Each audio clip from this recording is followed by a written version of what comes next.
Caller. Yeah, my name is Shayok, and I'm with Extinction Rebellion's Action Working Group and Strategy Working Groups. And thanks everyone for coming in, for making time on a Sunday afternoon. I right now I'm in White Plains in Westchester County, which is traditional Lenape land. And I'd like to recognize that, and I'd like to recognize the terrible genocide and loss of life that was wrought upon that people by the Europeans who came here. And when I recognize that, I'd like to acknowledge not just the fact of the loss of those loss of lives of those individuals, but the loss of a certain way of life. A way of life that saw itself as a part of an ecosystem, as a part of a web of life with other animals and with with the rivers and the landscape, and not sitting outside it, not seeing itself as being entitled to exploit the earth and its resources. And I heard someone describe this very beautifully once as saying that it was a way of life that worked by skimming the flows of life and not by mining the stocks. The kind of ideology, the kind of way of life that the Europeans brought here, that was kind of mining the stocks. It was just using things and throwing them away. It was a kind of a way of living that headed straight for the landfills. So when I make this land acknowledgement, acknowledging the previous people that were here before us, I would also like to acknowledge the loss of that culture, and I hope that one day we can get back to that. What? Next slide, please. So some of you may know me, may recognize me, my face as the person who was in the U.S. Open action. I glued my feet to the floor of the stadium and brought the game to a halt for about 49 minutes. But I did not start that way. That was not how I got started as an activist. I got started as a very, very well-behaved, almost mild-mannered activist. My first major involvement in the climate movement was with the New York State Pension Fund divestment movement. And what that movement had done was they had drafted a bill that would actually force the New York State Comptroller Thomas DiNapoli to divest from fossil fuels, to take money out of oil, coal, and gas. And what the movement did is that we would go around to legislators, to New York State legislators, and ask them to co-sponsor the bill.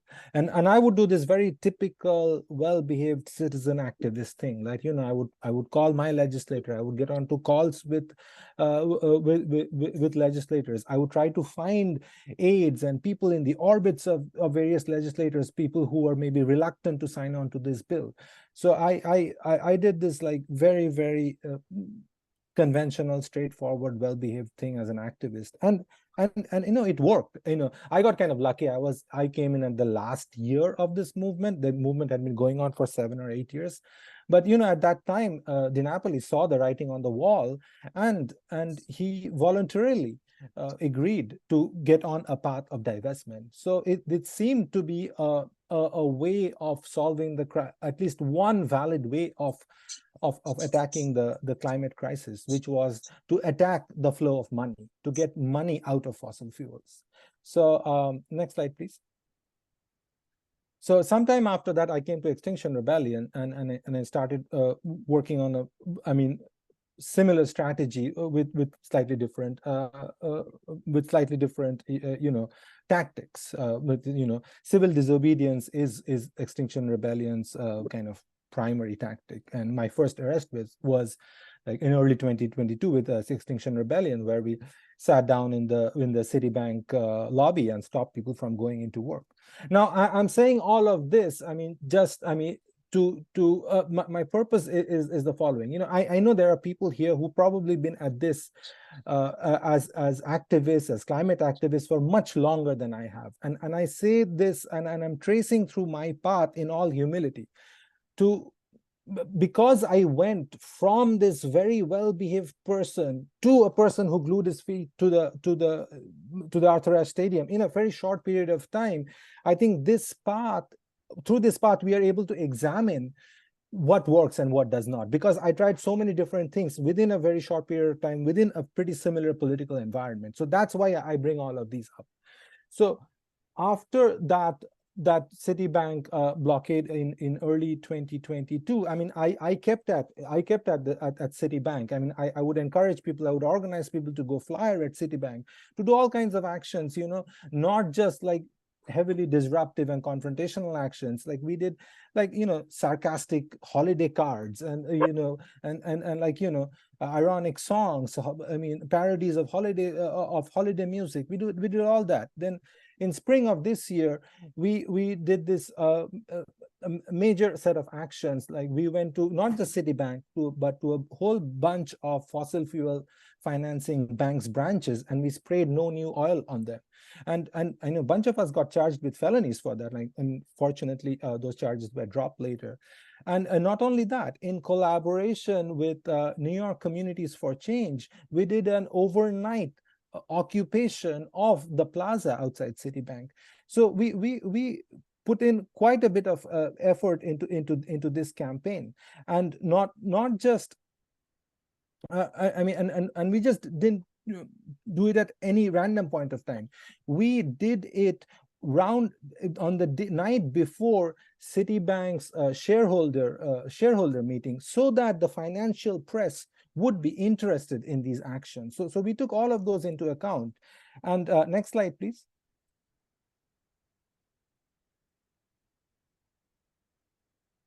And so what was the result of that? So with all that organizing effort, with these spraying of bank branches, risking felony charges, occupying their plaza for 3 days and 1 night, what we got was 8 media stories, and like mostly in like either financial or kind of friendly lefty kind of outlets, right? And then in fall of this year, there was this big blockade of Citibank organized by Stop the Money Pipeline. You know, it was a much bigger operation than what we had done in spring of 2022.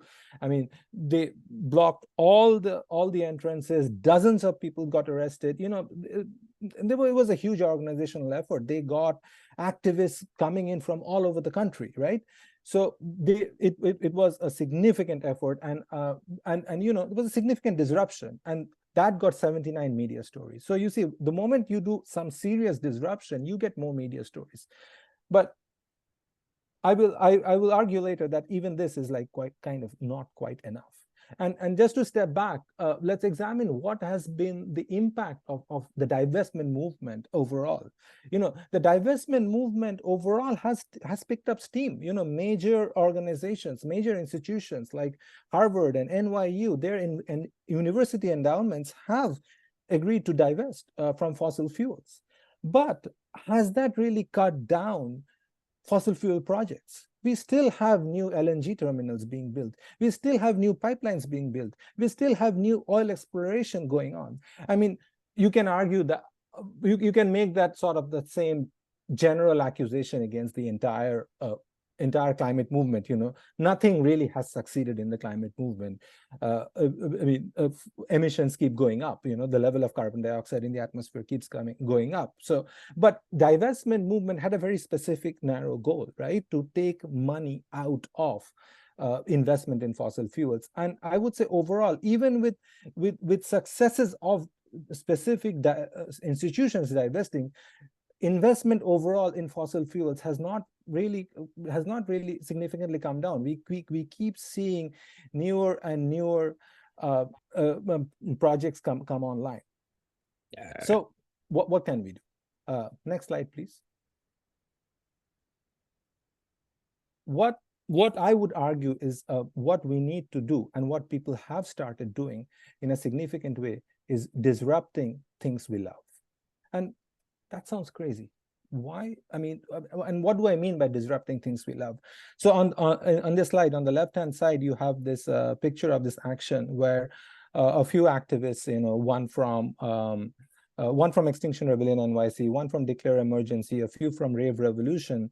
What they did was they blockaded this highway in Nevada that led to the Burning Man, the big counterculture festival that has been going on for a couple of decades now. This single road that led to Burning Man, and they caused a huge traffic backup. And on the right hand side, you see the picture of the US Open action that I mentioned before. So this is what I mean by disrupting what we love, and but why? How does that make sense at all? Why should we be disrupting what we love? Shouldn't we be going after the bad guys and making life difficult for them? Shouldn't we be going after the people who are constructing pipelines, who are funding pipelines, and make life miserable for them and make them change their ways? What we have to understand here is that our real target is the public. Till we are able to move the public, the government will not change. Until the government changes its policies in a significant way, all of these people, these investors, all that they care for is money. They don't really care about the earth at all. These people are not going to change their ways. And the public has been heavily lied to. The direness of the situation has not really been communicated to the public. The government is still trying to tell them, oh, the Inflation Reduction Act, this is the biggest and the best ever climate bill. But this is like nothing compared to what is needed. So we really need to reach the public. We really need to move the public. And when the public moves, the government moves. And when the government moves, that's when the corporations move. And that's why we need to go where the public is, where the events that the public cares about. And we have a moral right to go and interrupt these events, because these are events that we care for as well. We love them. I mean, I was a tennis fan, right? That's why I was able to do this in such an effective way. But why? And we doubly have a moral right to do this, because these are the things that we care about and that we are about to lose in this climate crisis, right? I mean, we are not interrupting the US Open because we hate the US Open. I mean, there are a lot of reasons to hate the US Open. This huge amount of money that's in tennis is only possible because of huge amounts of advertising and consumerism. But that's not our message. Our message is we are here because we love tennis. We care about tennis, and we are about to lose tennis in this climate emergency. So what we are here is what we are doing here is basically we are ringing the alarm, right? I mean, and alarms are annoying. By definition, alarms are annoying, but that's not a reason to turn off the alarm, right? So and I don't know if you can say fortunately or it's unfortunately or sadly, there were terrible weather events associated with the Burning Man, with the US Open. The Burning Man festival this year ended in this horrendous mud bath that was brought on by unprecedented rains, right? And with people were stuck for days there, and people were in like horrible conditions. I mean, there was there was like food was running out, there was no power, like the bathrooms were in terrible condition. I'm sure you know about all that. And at the US Open, I think it was the day before our action or something like that, the men's world number 3 nearly collapsed due to heat stroke. So we make a very valid case when we say we are here to ring the alarm. And we bring a very, very simple, unarguable message, like no art on a dead planet, no tennis on a dead planet. It is there is no argument against this. Versus like when we go into those detailed, wonky arguments about the right kind of coal and the wrong kind of coal, thermal coal versus metallurgical coal, which one should be divested from, etc., etc. What we are doing is that we are playing on the turf that the bad money, the bad guys are comfortable in playing. We are playing in the turf where we lose the public.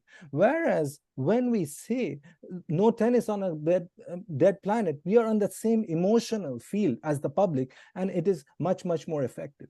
And what happens when we do these disruptions? What we are doing is that we are withdrawing consent, because society functions on the basis of our consent. A tennis match is able to happen because we consent to the conventions of tennis. Like, tennis stops if people make noise between points. Tennis stops if the spectators move around between points. So when we break that convention, we withdraw our consent and we say we do not consent to the way society is going.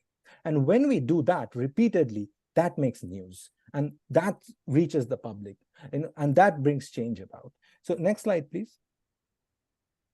So now you can see the different media impacts of different kinds of actions. So the Burning Man action got nearly 2,000, produced nearly 2,000 media stories. The US Open action produced nearly 5,000 media stories, and it's still growing. It's actually it's a much bigger number than it was like even a month ago. And compared to that, like what we got 8 media stories out of spraying Citibank branches and like sleeping outside Citibank. We got 79 stories out of this huge effort at blockading. There were 1,500 stories from the March to End Fossil Fuels in September. Now, I will not claim that the number of stories is the only parameter. Not every story is equally important. The March to End Fossil Fuels, where tens of thousands of people walked on the streets of Manhattan, that is significant just because of the number of people who walked on that. I mean, that has a certain, a claim on attention. It has a certain moral claim. When politicians see that, they take notice, right? So I'm not going to claim that the only parameter, the only metric is the number of stories that an action generates, but the fact that these actions like the Burning Man action and the US Open actions and similar actions in Europe have generated these outsized number of stories compared to the conventional tactic of attacking the bad guys, I think that makes a strong case again for disrupting what we love. And with that, I will turn it over to Lydia. Hi, everyone. If we could go to the next slide, that would be great. So my name is Lydia. I've been involved with Extinction Rebellion for almost a year now. And most of what I do is outreach. I've actually never taken on an arrestable role, and I've never been directly part of a disruption. This is partly because when I first joined Extinction Rebellion, I wasn't sure that that was the thing for me. I knew that civil disobedience was generally effective, and I knew that that was how we were going to build a mass movement. But really, my draw to Extinction Rebellion was the act of building that mass movement, and had less to do with sort of the nitty-gritty of like getting in people's faces, disrupting the public, disrupting people in their daily lives. I also am from the Midwest. It kind of went against my Midwestern sensibilities of not wanting to get in people's way and, wanting to be nice to people. But it also came down to that idea of disrupting the things we love. I felt like the one redeemable thing about humans was their capacity to make beautiful art and their capacity to build these amazing cultural institutions, their capacity for stunning feats of athleticism and music and performance. And so disrupting things like that, to me, felt counter to my reasons for becoming a climate activist. So when I first got involved in Extinction Rebellion, I mostly just did outreach. I tried to get people to build this mass movement, to put the levers of power in the people's hands. Then I went to the Tennis Open, which is the picture on the screen now. And I wasn't disrupting. I'm not any of those people. I wasn't disrupting. I was there on jail support to make sure that Shyok was tracked down and that he could get out of jail at the end of the night when all of this was over. And what I did is I was with 2 other people, and we pulled up in our car outside the stadium, and we just watched the game on our phone and waited for the disruption to happen. And then it happened. And it was one of the most exhilarating moments of my whole year, or really my whole time living in New York. I was so surprised by the level of exhilaration that I felt, by the excitement that I felt that we were doing something, like that this was something that I was part of. But I was also really afraid for how people were going to react. I kind of thought that they were going to watch this and say that it damaged their support for climate activism, or that it made them not want to get involved because it was this interruption of something that they really cared about. So I got on Twitter while we were in this car outside the stadium, and I started scrolling through. We can go to the next slide. What I found was sort of three categories of tweets. First of all, before even the tweets, I was seeing that there's an insane amount of media coverage. Like the New York Times wrote a piece about this, and they hadn't covered one of our actions for years. But when I was looking at what people were tweeting about this, they sort of fell into three camps. There were plenty of people who were tweeting about this saying, this sucks, get politics out of tennis. I don't want to see this. I'm here to watch the US Open. Then there are also plenty of people who surprisingly were fans of tennis who thought that we were doing a good thing. So you see some of the tweets up here, like, look, I want to see more US Open tennis too, but protests are meant to be disruptive. That's the whole point. Then someone saying, can't wait to see my fellow tennis fans getting frustrated about a climate protest by 3 people. But you know what sport will be really annoying to play if Earth gets a little hotter? And then other people saying things like that these protests can be avoided by the sponsors being on the right side of climate change issues rather than investing in fossil fuels. And that wasn't even part of our messaging. Our messaging was no tennis on a dead planet, but people were making those connections to the investment in fossil fuels on their own. And that was really amazing to me. Then there's this third category of tweets, which you can sort of see down on the lower right-hand corner. It's kind of blocked by my things going on my screen, but that person, Caitlin, says, of all the places to protest climate change, tennis at the US Open is not the place to do it. It's probably the stadium with one of the best land uses in the US due to the mass transit infrastructure. Where you want to do this is at a golf course. And technically what she's saying is she doesn't really think that our protest was the right idea, that she thinks our tactics are wrong. But she's also suddenly in this headspace of planning what she thinks would be an effective disruption. She's in a position where she's thinking about her place in the climate movement and how she thinks climate activism strategy should go. And to me, even though maybe she wasn't mobilized in the way that we want or we expect, she was mobilized. She was mobilized to think about this completely differently and to think about, how we can make a difference and how we can make people pay attention to this. So to me, that was a huge success, even if she disagrees with what we were doing. And then we can go to the next slide, because a couple days after the US Tennis Open, I sort of told my parents about what I was doing there. And then they told my grandma, and my grandma gave me a call. And that's me and my grandma sitting in that picture back when I had long hair. And we talked about Shy Oak. And I was like, yeah, the guy who disrupted the US Tennis Open, that's my friend. We're in outreach together. And she was like, then this woman does not mince words. She has Midwestern sensibilities like me, but she's also extremely opinionated. And she basically told me that the people who throw paint on art and the people who disrupt people who are just trying to watch tennis and the people who, get in the way of the common man's daily life to sort of impose their ideology are the villains. And she said, I have always been so bothered by people who do this because I feel like I'm on the same side as they are, but they're not representing us in a way that's effective. But I know that you, Lydia, are smart and thoughtful, and I trust that you put a lot of thought into being involved in something like this. And so clearly I must be missing something. Like, can you please explain to me like why you decided to do this? And so we just ended up having this really long conversation and I started by admitting that I was also uncomfortable by things like that. Like I don't like doing them. I don't like that people have to do them. But to me, it's the only way to be honest about the urgency of the issue. Like we have to act like it's an emergency because people are dying right now from climate change. I also explained that I don't think that anything is going to happen without a mass movement of support. And the way to get a mass movement going is by getting in people's faces, like making sure that they're aware of what's going on, but also breaking them out of that feeling of hopelessness and of helplessness, like getting them from a place of supporting us emotionally and intellectually to a place of actually supporting us with their time and with their resources. And to me, the only way to do that is to constantly remind people of what's going on. And like Shayok said, ringing that alarm bell, even though it's annoying. And to me, as much as disruptions are an act of are a thing that is annoying, are an alarm bell, they're also an act of love. And disrupting the things that we love, we're saying, yeah, I know you really care about tennis. I know you really care about art. I know you really care about these cultural institutions, but I care about you more.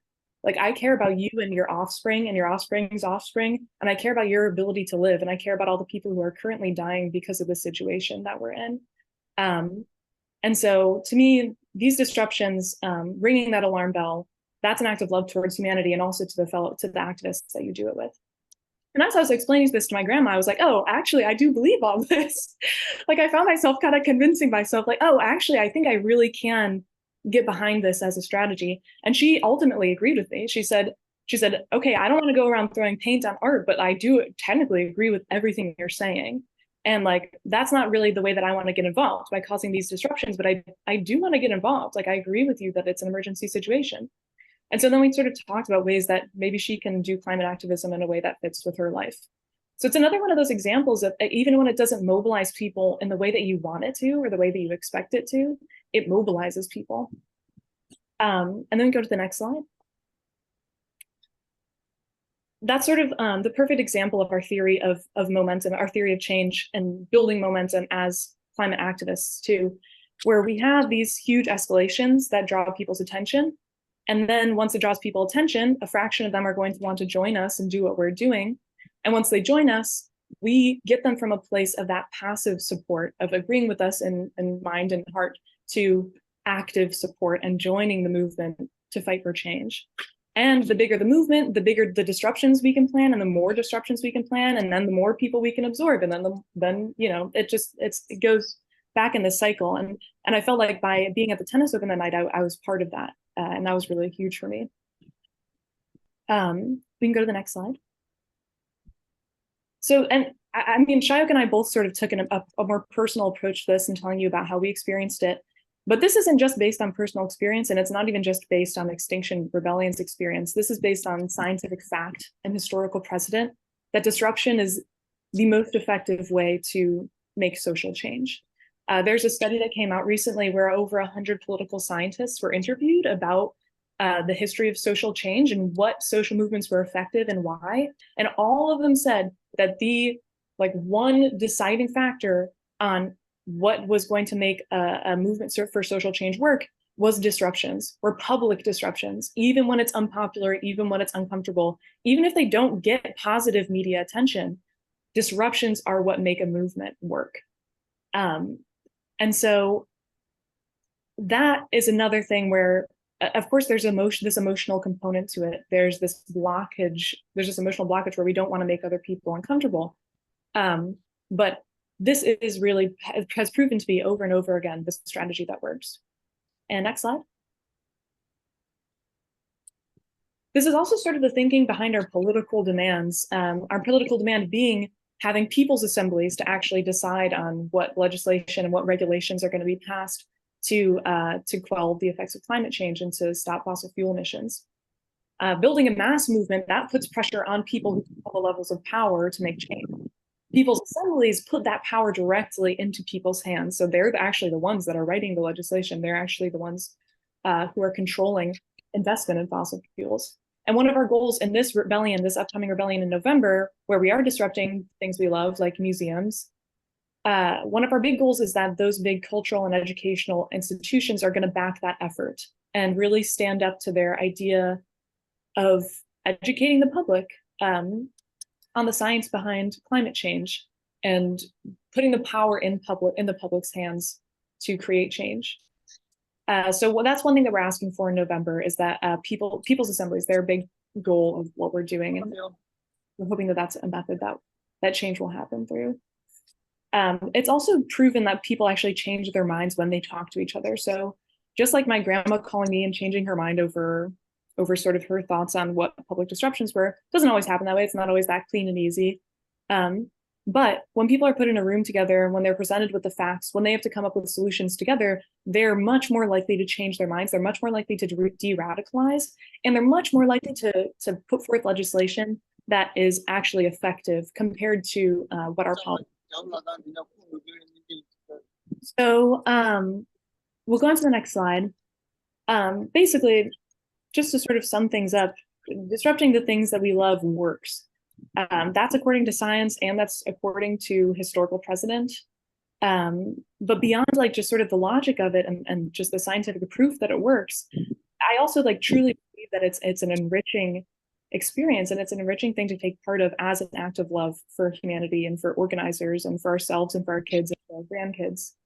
It makes people uncomfortable, and it might even cause them some convenience. But ultimately, like that's how we save the world, and that's been proven time and time again. So the way that you can be part of this is by joining us this November from the 17th through the 18th. On the 17th, we have a nonviolent direct action training where we talk sort of about in a little bit more detail about what we're going to do on the 18th and 19th, what your legal rights are as a disruptor, whether or not you even want to disrupt, or whether you just want to take a support role like I did. Basically figuring out how you can get involved in a way that feels comfortable to you. Then on the 18th, on Saturday the 18th, we have a disruption that's going to happen around 4 p.m. And then on Sunday the 19th, a disruption that's going to happen around 11 a.m. So it's 3 days of actions. It's 3 days. You don't have to commit to all of those things. And if you're not able to make it on Friday, we'll make sure that you're set up with the knowledge and materials that you need to participate. But it'd be great if you can come Friday evening for that training, Saturday afternoon and or Sunday morning. And I'll turn it back over to Shio. Hey, thank you, Lydia. That was wonderful. I never heard that story about your the interaction with your grandmother, and that was yeah, I felt very happy to hear that.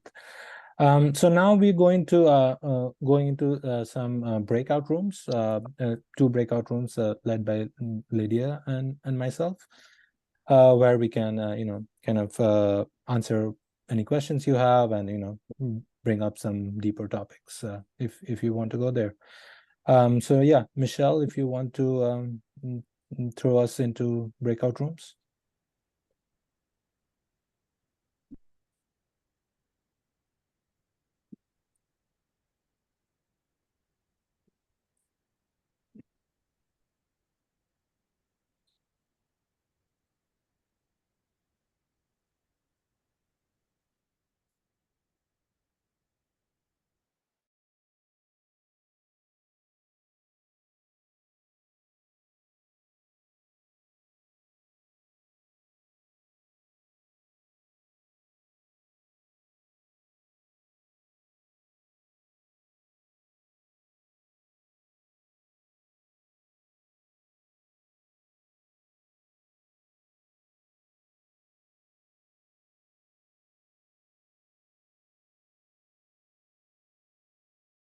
Hi, if you're not in a breakout room yet, did you get an invite or do you need me to resend it to you?